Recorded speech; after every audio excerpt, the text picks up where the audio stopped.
Às vezes eu sinto como se eu não tivesse encaixado no grupo, porque eu tava com medo. O povo me chamava de sapatão, de transição de sexo. Eu me considerava gay. Ninguém sabia, era tipo um segredo. Eu me sentia diferente. Em relação ao meu corpo, eu sinto que ele está errado. Eu sou heterossexual. Eu sou mulher.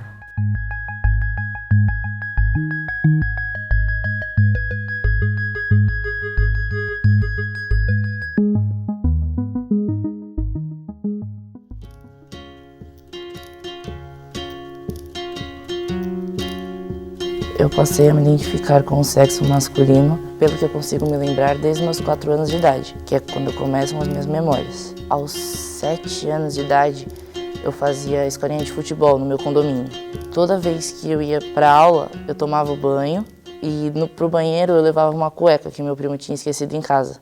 Então toda a aulinha de futebol eu ia de cueca, eu não ia de calcinha, porque era o momento que, eu tinha pra ser um menininho. Mesmo que o professor, fizesse um treino diferente pra mim do que pros meninos, era um momento que eu tinha pra ser um menino. E que ninguém sabia, era tipo um segredo.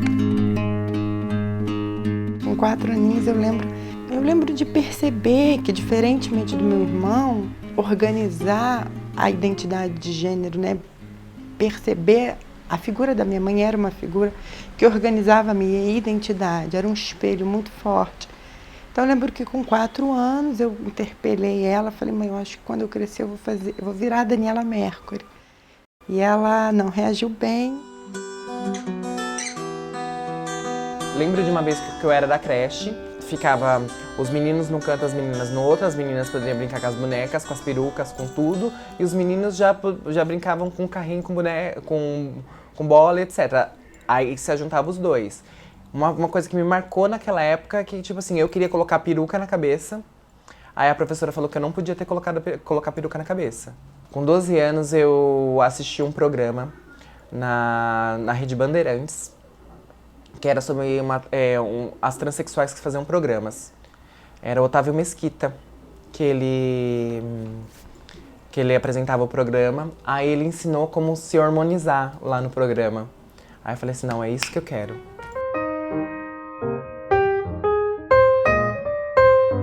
Eu lembro de uma cena que eu e o Eric morávamos em um sítio com meu pai e a minha mãe. Aí ele falou pro meu pai, eu sou homem, né, perguntando. Aí meu pai falou, não, homem é seu irmão mais velho, se referindo ao outro. Aí eu falei, eu, né, pai?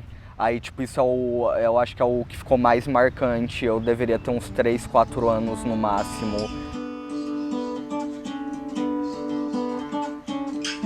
Desde sempre, não sabendo da existência de pessoas trans, ou mesmo de identidade de gênero, que criança não tem acesso a esse tipo de informação, mas sempre me sentindo mais ligado ao universo das coisas tidas como masculinas, brincadeiras, roupas.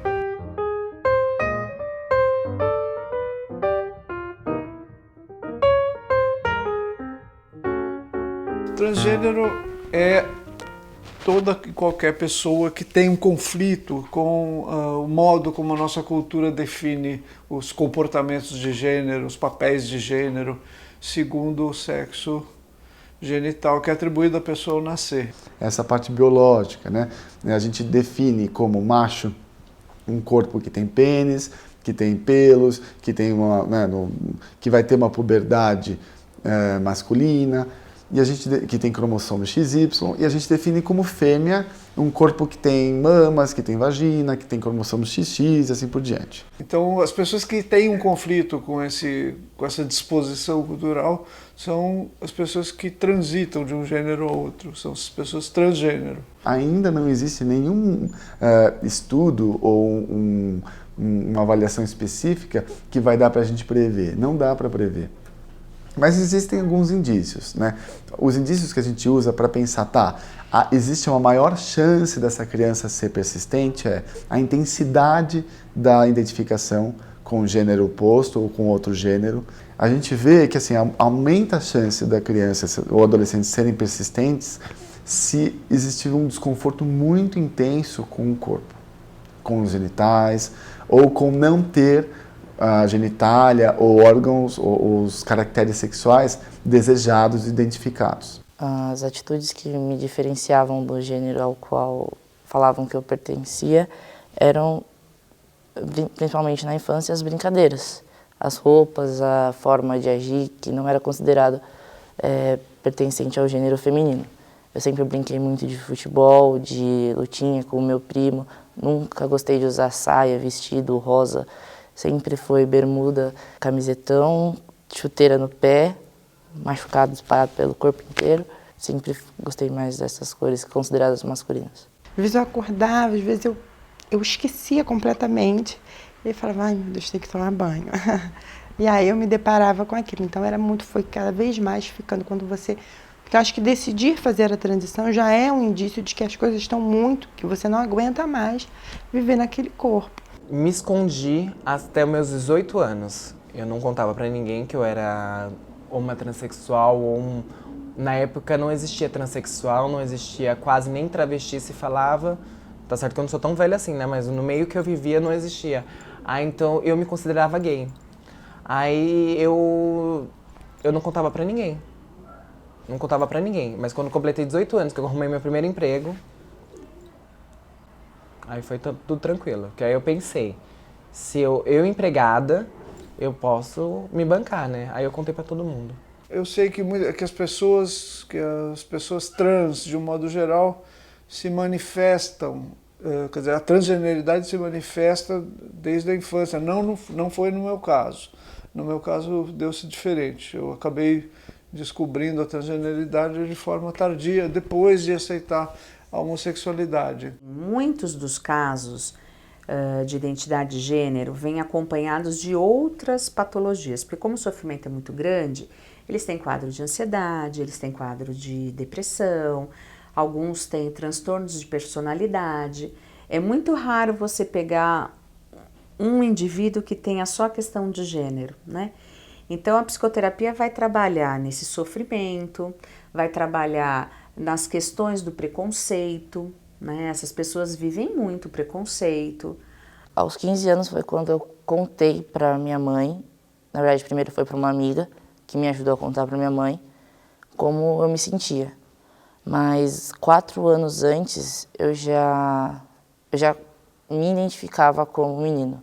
Eu levei esses 4 anos trabalhando isso comigo, e procurando entender o que estava acontecendo e tudo mais. E só depois eu fui forçado a contar para minha amiga. Foi uma situação que eu estava sozinho com a minha mãe, ela falou, quero saber o que está acontecendo. Eu falei, então mãe, eu sou homem e transexual, e comecei a explicar para ela o que era, né? Ela ficou bastante preocupada também por preconceito e etc. Mas ela falou, se vocês são assim e entre aspas, não tem jeito, então tudo bem, pra mim vocês não deixam de ser os meus filhos. Então foi uma situação bem tranquila. O nosso pai, ele não dialoga sobre isso, nunca pediu para conversar sobre, ele sabe, mas é que ele sabe, mas finge que não sabe. E de outros membros da família, ninguém também nunca chegou para conversar com a gente sobre isso. O resto da família ficou limbo, meu Deus, como elas estão diferentes, mas ninguém tem coragem de chegar e perguntar algo ou confrontar. A minha madrinha saiu muito atordoada, minha mãe teve uma reação muito, muito enérgica. Por algum motivo voltamos a nos falar, né, pontualmente. Ela mandava mensagens, pedia. E aí quando a gente se mudou para esse apartamento, eu mudei de celular, né, e aí minha mãe estava precisando de um celular novo, dei o meu celular antigo para ela. Ela veio aqui e me viu, né. Ela tomou um susto porque eu estava com o sutiã sem bojo, né, a blusa marcada bastante, aí já parecia um pouco seio. E muito mudada, né? Ela, quando entrou aqui, ela me olhou assim, ela tomou um susto, aí a gente teve uma conversa definitiva. Ela falou, vou tentar. Parece que depois ela conversou com amigos, ela é enfermeira, conversou com amigos que já trataram, né, do caso. Ficou mais tranquila, entendeu melhor a questão trans. A mãe tem mais propensão a aceitar, né? Porque a mãe não quer que o filho sofra, eu sinto isso. O pai não quer que o filho sofra, mas ele fica meio se debatendo ainda um pouco mais. Mas, no geral, os dois aceitam. Só que a família nuclear, mas o avô, a tia, o primo, né, as famílias que estão ao redor têm muito mais dificuldade, porque não estão no dia a dia com o fenômeno, né, não estão vivenciando, não veem a dor, né, tem algumas crianças que se mutilam, né, tem crianças que começam a desenvolver problemas de fobia social, né. Então, essas crianças enfrentam vários problemas da sociedade. Elas têm que estar fortes para conseguir transitar por esses problemas, seja na família, ou na escola, ou na rua.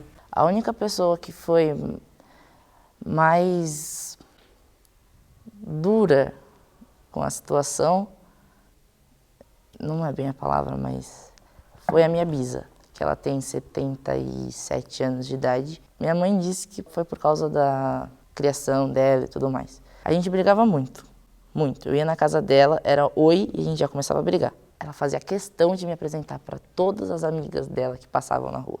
Só que ela não me apresentava como Lua, ela me apresentava como Luara. E isso me deixava bravo.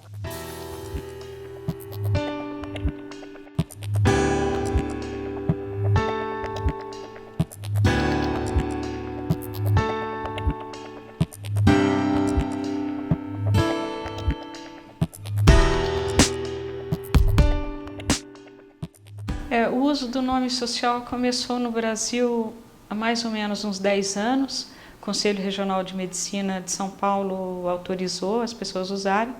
E depois disso, escolas, repartições públicas, etc. Né? Eu já faço utilização do nome social no meu emprego por um decreto do CASAB. Estou com um processo de mudança de nome e de sexo na justiça. Então, um processo super enrolado. O juiz pediu um parecer para o Ministério Público, que foi negado, porque o Ministério Público pediu a cirurgia de mudança genital. Só isso, só que eles querem para deixar eu mudar de nome. Então, logo que eu entrei no IED, a assistente social que nos acompanha nos indicou para o Núcleo de Diversidades da Defensoria Pública do Rio. Fui muito bem acolhida e consegui movimentar um processo. Ele foi bem distribuído em maio de 2015, eu abri o processo. Em dezembro eu consegui uma sentença. Infelizmente foi uma sentença parcial, porque a juíza fez um acordo comigo. Ela entendia que eu era uma mulher socialmente, então ela me deu a mudança do nome, mas ela não autorizou a mudança da informação de sexo no registro. E ela disse, assim que você fizer a cirurgia, a gente atualiza isso. Hoje em dia, o judiciário ainda tem uma certa resistência em autorizar a mudança do sexo sem a cirurgia. Mas nós já temos muitos casos, muitos mesmo, em diversos estados da federação, que nós obtivemos a mudança do nome e a mudança do sexo sem a cirurgia. Mas alguns juízes ainda são refratários à mudança do sexo sem a realização da cirurgia. Eu operei em junho e julho, acho que foi em junho. Em dezembro eu já estava com meus documentos todos em mãos. Quando eu quis trocar meu nome, eu troquei para Alessandra. Aí já tinha Alessandra. Aí o povo já me chamava pelo outro nome. Aí toda vez que me chamava, aí eu falei assim, ó, todo mundo que me chama pelo outro nome, eu não vou responder. E se persistir, eu simplesmente vou ignorar a pessoa. Aí tipo assim, o povo começou lá. Aí uns tinham restante de me chamar de Alessandra. Aí falou, vou inventar um apelido para você, como colocou Leca. Eu entendo que a adequação do nome do gênero da pessoa na documentação é sim um direito da personalidade, né? A pessoa tem o direito de ser conhecida como ela realmente é, né? E a forma com que está no documento, a forma constante no documento pode ser que não represente essa pessoa. E não é uma cirurgia que vai modificar o gênero da pessoa. O gênero ele é algo construído, não é? Por isso que se fala do princípio da autodeterminação, da autonomia. A pessoa é quem sabe quem ela é.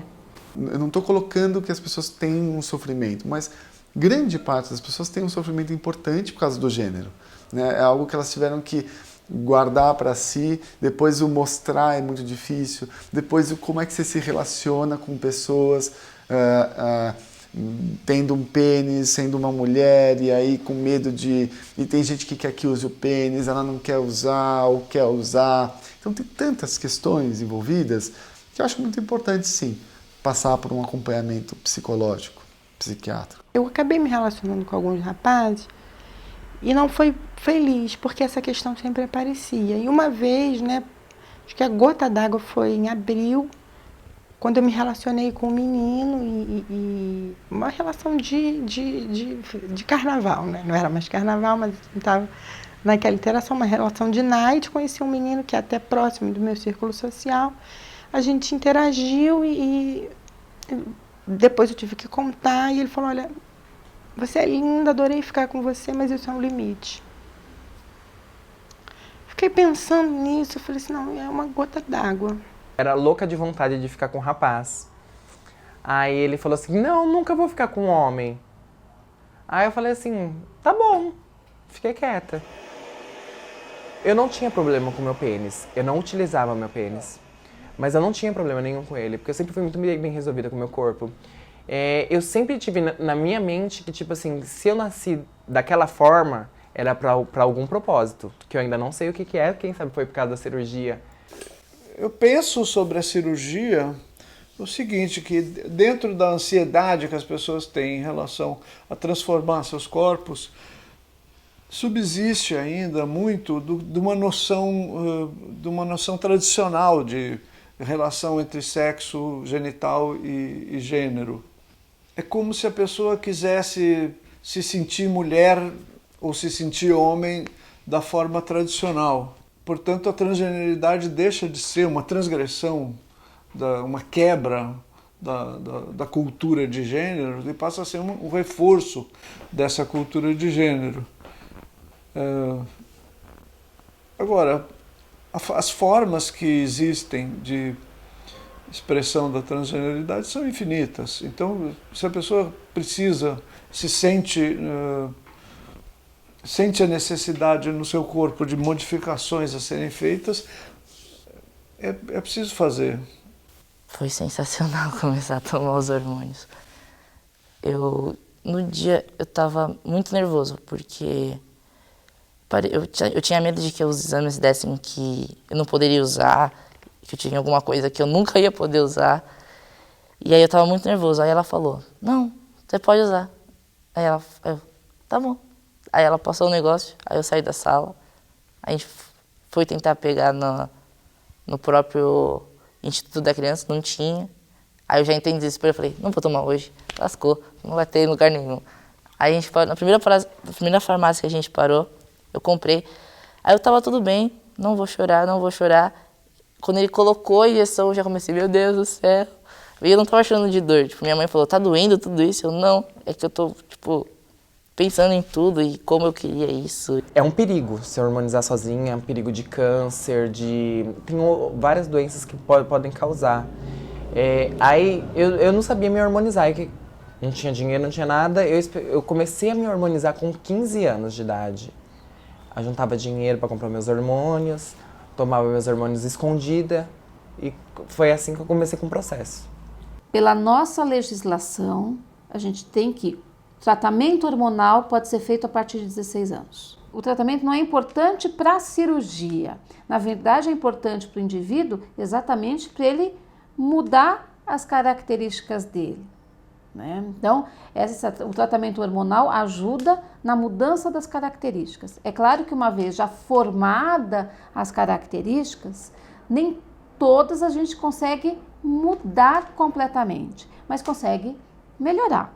Então, a gente, por exemplo, inibe a produção de testosterona, né, do hormônio masculino, para usar um pouco mais de hormônio feminino, para mudar a distribuição de pelo, a implantação de cabelo muda um pouco, muda a redistribuição de gordura, aumento de mamas, né? Ou caso contrário, a gente usa a testosterona, né, para ter um resultado masculino, para ter essas características masculinas. Para mim, eu acho que mais o reconhecimento social mesmo, que aí você começa é um menino, mas, tipo, ele tem voz grossa e os trejeitos do rosto também mudando, mas esse reconhecimento social é bastante importante, até porque o meu período de transição foi dentro da faculdade. Então no primeiro semestre eu era fulana e no segundo semestre eu já era o Vitor, mas tipo, todo mundo olhava, você está louco, isso nunca, não vai ser uma possibilidade. Eu acho que o momento mais significativo foi o início mesmo. Eu lembro sempre do momento em que eu olhei meu corpo depilado no espelho e senti uma emoção única. Era o meu corpo que eu sempre tinha visto, não tinha nenhuma modificação estrutural, anatômica, nem de volumes, nada. Eu só estava vendo meu corpo despido daquela roupa de pelos. E como isso foi impactante para mim. E eu falei assim, eu não vejo 2016 assim. Eu vou fazer minha cirurgia. E minhas amigas, isso, amiga. Mas era um projeto audacioso, caro, distante. Mas eu fui pesquisando, né? Eu a princípio pensei, eu preciso fazer na Tailândia, mas depois eu imaginei que seria muito difícil para mim ir viajar para a Tailândia, depois voltar. Para a maioria dos transgêneros, a cirurgia é importante, porque se eu tivesse um pênis, eu ia ficar em dúvida o que aquele pênis está fazendo ali, né? Não em dúvida sobre a minha identidade de gênero, mas aquilo é uma coisa que não é da mulher, é do homem, né? Então, se eu me percebo uma mulher e nasci biologicamente um homem, eu tenho que adaptar isso, porque aquele pênis me gera muito sofrimento. Cirurgia é uma conquista da modernidade. Recentemente apareceu um filme chamado Garota Dinamarquesa que conta o que foi a primeira cirurgia conhecida, né? Então ela é a realização ela é um gesto no sentido da transgeneridade, da construção de uma transgeneridade. Eu conheço muitas pessoas que fizeram cirurgias e se sentem felizes. Poucas pessoas que eu saiba, né, ficaram insatisfeitas com a cirurgia. No mais das vezes é uma coisa que atende a desejos delas. E atualmente existe a técnica cirúrgica para atendimento dessa demanda tem se aperfeiçoado, tem sido cada vez mais com menos riscos e com mais segurança. Mas ainda é um procedimento muito complicado do ponto de vista de atender a toda a demanda que existe na saúde pública por cirurgias. Então aí como o SUS é muito complicado em questão de cirurgias, né, que ele não dá conta da demanda que tem até por um problema que é de gestão e de falta de interesse do Estado, né, em questão dessas políticas para pessoas trans na área da saúde. Então a ideia realmente era pagar a cirurgia de alguma maneira. Aí isso gera uma decisão que seria quando eu tiver o dinheiro eu vou lá e faço e ponto. Então já era uma coisa bastante esperada. Quem almeja a cirurgia de readequação genital, a cirurgia de mudança de sexo, apesar desse nome não ser correto, é um nome consagrado popularmente. Existem algumas regras em que a pessoa precisa, para fazer essa cirurgia especificamente, precisa ter 21 anos, ter um acompanhamento por uma equipe multidisciplinar que envolve psicólogo, psiquiatra, um endocrinologista, um assistente social e, por último, um cirurgião para fazer a cirurgia. E, além disso, não pode ter nenhum tipo de doença ou transtorno, principalmente psiquiátrico, que possa influenciar nesse processo ou atrapalhar esse tipo de avaliação.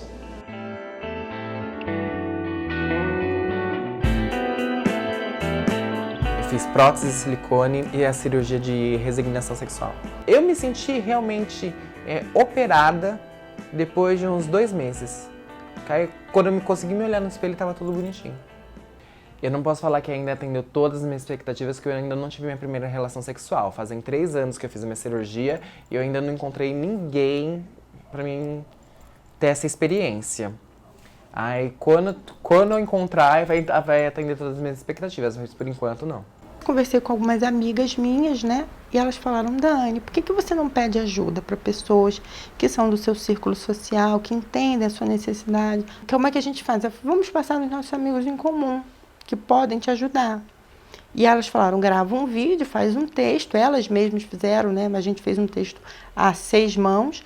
Cada vez mais eu tenho sentido a necessidade de passar pela cirurgia de redesignação sexual. Por tudo isso, eu não tenho outros meios e outros recursos a não ser vir pedir para que vocês ouçam esse vídeo e que doem o que puderem, caso se sensibilizem, caso entendam que a causa é justa. Eu vi o vídeo, tomei conhecimento dele, no dia seguinte, na aula, durante a aula dela, eu conversei com alguns amigos meus, perguntando se eles tinham visto o vídeo. Nenhum deles tinha visto ainda, eu mostrei para alguns deles. E aí me veio à cabeça uma ideia, alguma coisa que eu pudesse fazer para ajudar. E aí, junto ao Paulo, um amigo meu da mesma sala, eu falei que a gente podia fazer uma rifa. Foi indo. E aí depois eu descobri que tinha um movimento maior do Colégio de Aplicação do Grêmio, né? Fazendo também arrecadação, o setor arrecadando uma série de surpresas boas. Os meus alunos queridos, imagina, organizando isso, né? Durante, acho que foi um mês, mais ou menos, de arrecadação, a gente vendeu em atividades extracurriculares na escola, para pais, para professores, para alunos. Todos se prontificaram de ajudar. Isso é muito emocionante. A sensibilidade, né? Quando você é educadora, você pensa que você está transformando as pessoas de alguma maneira, principalmente quando você tem compromisso com pautas políticas, né? Com a transformação da sociedade, de modo geral. E aí depois eu descobri que o Grêmio, que o setor, quer dizer, vários agentes do trabalho se organizaram para me ajudar. Isso não tem como dimensionar. Eu vi a situação dela e eu me coloquei no lugar dela e achei que seria muito bacana se um aluno meu, algum grupo de alunos, assim, tomasse alguma providência para tentar me ajudar de qualquer maneira que fosse. Já que é uma cirurgia que não tem um caráter puramente estético, é uma cirurgia com um objetivo reparador, de ajudar na saúde dessa pessoa. Então isso a gente ainda tem um custo muito alto aqui no Brasil, principalmente relacionado ao custo hospitalar, devido ao tempo de internação da cirurgia, a duração da cirurgia, que é uma cirurgia muito longa. Então, o custo ainda aqui no Brasil, ele gira pelo menos em torno de uns R$40 mil, o custo total da cirurgia.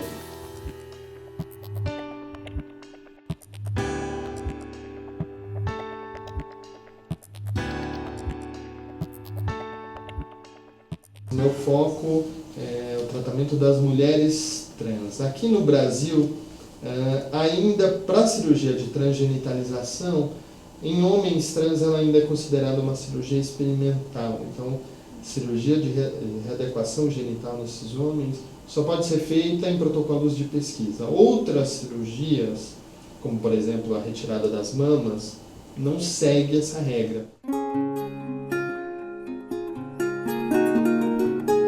Então, o momento mais feliz foi após a realização da mamoplastia masculinizadora e nem exatamente depois do processo operatório, mas quando eu tirei o colete pós-operatório a primeira vez e a sensação de andar com a camiseta e só o corpo e não ter nada além disso e colete, etc, para esconder. Foi assim, tipo, maravilhoso, uma sensação ótima. Eu tive vários momentos felizes depois disso. Eu não sei explicar, mas acho que se eu fosse falar, seria o dia que eu falei pela primeira vez, o dia que eu cortei o cabelo, a primeira vez que eu comprei roupa na seção masculina e o dia que eu usei o hormônio. Acho que foram esses 4. foram fases diferentes da minha transição. Sem falar os outros, né? Que eu tava com os amigos, que eu passei que eram com a família. O dia do meu aniversário, que foi o primeiro ano do Lua, que aí fizeram um bolo e colocaram uma vela de 1 ano. Então tem vários, sabe? Não tem um só. O momento mais feliz da minha vida até agora foi ter realizado essa cirurgia. Ai, meu corpo representa minha morada, é meu santuário. O corpo de uma pessoa é o nosso santuário, né? É óbvio, né? Um mecanismo mais poderoso de expressão da nossa identidade, dispositivo que a gente tem de expressar, e é onde a gente vive, né? É onde o nosso lugar de acolhimento. Então, tê-lo e se apossar do seu corpo da forma como você quer, como você precisa, não tem preço. É empoderador.